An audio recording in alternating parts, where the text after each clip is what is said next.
अब तक नाम सुनते आ रहे हैं open AI, chat GPT. WhatsApp पर जब आप टाइप करते हैं तो आपको आता है मेटा एआई। गूगल का फिर अपना एआई मॉडल है जिसे जेमिनी कहा जाता है। दुनिया में हर जगह एआई एआई एआई। आखिर एआई है क्या चीज? देखिए, एआई एक मॉडल होता है या फिर हम इसको कंप्यूटर सिस्टम्स का नाम देंगे। Like it's the connection of computers. एक मॉडल है, मॉडल को तैयार किया जाता है और जितने भी कॉम्प्लेक्स टास्क्स होते हैं या फिर प्रॉब्लम को सॉल्व करने के लिए या फिर डिसीशंस लेने के लिए इस सिस्टम को बनाया जाता है। लाइक आप उसको इनपुट में कुछ डाटा देते हैं, जस्ट लाइक इमेज। वो इमेज को रिकॉग्नाइज करता है और उस इमेज से टेक्स्ट उठा के आपको कुछ ना कुछ आउटपुट देता है। मतलब ये है कि ये सिस्टम कंप्लीटली इनपुट पे डिपेंड करता है। अब तक दुनिया में जो है चैट जीपीटी, ओपन एआई, जिसमें पाइथन प्रोग्रामिंग लैंग्वेज यूज हो चुका है, कॉम्प्लेक्स कोडिंग के साथ मिलके कुछ मैथमेटिकल रूल्स से कंप्लीट आपका एक एआई मॉडल बना दिया जाता है। मतलब कि इसके हार्डवेयर में अगर हम देखते हैं तो ये चिपसेट्स यूज करते हैं। अब अगर एक सिस्टम एक्सपेंसिव होता है, मतलब जिसके ऊपर बहुत ज्यादा खर्चा होता है, तो उसके अंदर ज्यादा से ज्यादा चिपसेट्स यूज होंगे, यानी हार्डवेयर कॉम्प्लेक्सिटी बहुत ज्यादा होती है। और उसके अलावा पावर रिसोर्सेज या कंजम्पशन की बात आती है जो एआई सिस्टम काफी हद तक कंज्यूम करता है और इस वजह से एआई के मॉडल के ऊपर बहुत ज्यादा खर्चा आता है।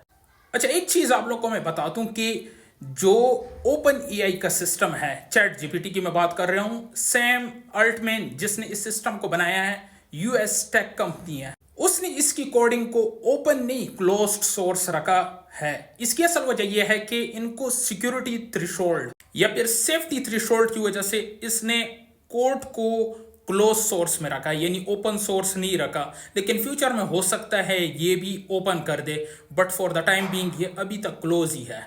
दुनिया की अगर बात की जाए तो सबसे ज्यादा एआई के चिपसेट्स एनवीडिया ही बनाती है। और रिसेंटली जो deep seek Chinese AI model जो एक साल पहले बना चुका था, इसका R1 मॉडल जो है वो अभी एक दो दिन पहले आ चुका है। मार्केट के अंदर काफी लोग इस इंतजार में थे कि मार्केट के अंदर क्या होगा, और जो होना था वो हो गया। यूएस टेक कंपनीज जो कि US stock markets, crypto currencies और जितने भी बड़े फाइनेंशियल मार्केट्स है उससे पैसा निकल गया।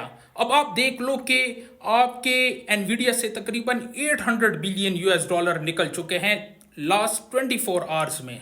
इसी तरह अगर सारे फाइनेंशियल मार्केट्स को देखते हैं तो आपका 2 ट्रिलियन यूएस डॉलर तक पैसा निकल चुका है। अगर आप नस्डक को देखते हैं वो 3% लास्ट 24 आवर में डिक्लाइन शो कर चुका है। इसी तरह अगर क्रिप्टो करेंसी को देखते हैं तो इसके अंदर बिटकॉइन जो है तकरीबन 2 to 3% और अल्टरनेट कॉइन्स तकरीबन 10 to 14% लास्ट 24 आवर में डिक्लाइन शो कर चुका है।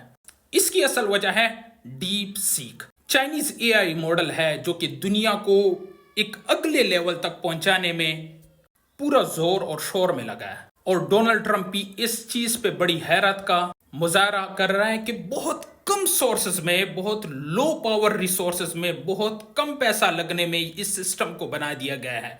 और इसका जो असली ओनर है जी, जिसकी मैं बात कर रहा हूं डीप सीक की, इसने अपने असल चिपसेट्स एनवीडिया जो कि यूएस टेक कंपनी है वहां से खरीद के चाइना का जो प्रोविंस है हांगझू, वहां पे इस एनवीडिया चिप्स के साथ खेल के अपना सिस्टम बना देता था। अब कल ही इस सिस्टम को लाइव कर दिया गया है और उसी टाइम फाइनेंशियल मार्केट से जापान का भी, यूएस का भी और जितने भी बड़े मार्केट्स हैं वहां से पैसा निकल के यहां पे इन्वेस्ट होने में तेजी सामने आ रही है। इवन के डोनाल्ड ट्रंप का करीबी साथी वो भी अपना अच्छा खासा पैसा डीप सीक के अंदर इन्वेस्ट कर चुका है। अब अगला सवाल यह है कि दुनिया क्यों इतना परेशान है डीप सीक की वजह से, specially European countries, America, even Donald Trump. वो ये अब डोनाल्ड ट्रंप इसी चीज पे हैरान है कि 5 मिलियन यूएस डॉलर जो कि कुछ भी नहीं है एक बड़े मॉडल को प्रिपेयर करने में, उसके लिए जो रिसोर्सेज होती है उस सिस्टम को बनाने के लिए, वो 5 मिलियन डॉलर में कुछ भी नहीं होता। इवन के आपका मेटा एआई वो खुद कह चुका है कि इसके ऊपर बिलियन से ट्रिलियन यूएस डॉलर तक पैसा लग सकता है आने वाले दौर में एआई का कंप्लीट मुकाबला होगा, जबकि डीप सीक को राइवल कहा गया है चैट जीपीटी का। Chat GPT billion US dollar लगा चुका है और मजीद लगाएगा, और फेसबुक भी ऑलरेडी लगा चुका है और मजीद ट्रिलियन तक भी ये जा सकती है बात, क्योंकि एआई का दौर है और एआई का सिस्टम आगे जाएगा। अभी करंटली बहुत ट्रेंडिंग में है डीप सीक। आप जाके एप्पल के स्टोर, यूएस स्टोर में आप जाके इसको देख सकते हैं। सबसे ज़्यादा downloads compare to ChatGPT के ये आपको डीप सीक का ही नाम नजर आएगा। हो सकता है कि यूएस फ्यूचर में चाइना के ऊपर कुछ सैंक्शंस लगा दे चिपसेट्स के हवाले से, क्योंकि इसके अंदर बहुत फ्यूअर चिपसेट्स यूज हो चुके हैं, बहुत कम रिसोर्सेज और बहुत कम से कम चिपसेट से बहुत आउटपुट ले रहे हैं और बहुत कम पैसों से ये सिस्टम बना रहे हैं। तो चाइना लो कॉस्ट चीज़ आपको बहुत इजीली प्रोवाइड कर देते हैं। सो यूएस का ये हो सकता है कि फ्यूचर में चाइना के ऊपर कुछ सैंक्शंस लग जाए रिलेटेड टू चिपसेट्स, और अमेरिका नहीं चाहेगा कि चाइना किसी तरीके से भी वो आगे निकल जाए। और इसने एक पैगाम दिया सारी दुनिया को कि एआई का दौर असल कंपटीशन का दौर है, जहां पे आप कम पैसों पे बड़ा सिस्टम बना सकेंगे। मकसद ये नहीं है कि एक सिस्टम बना दिया, मकसद ये है कि आपने कम पैसों पे एक सिस्टम बना दिया और उसके साथ साथ कंप्यूटेशनल स्पीड और यूजर फ्रेंडली भी है। So that's all, thank you so much.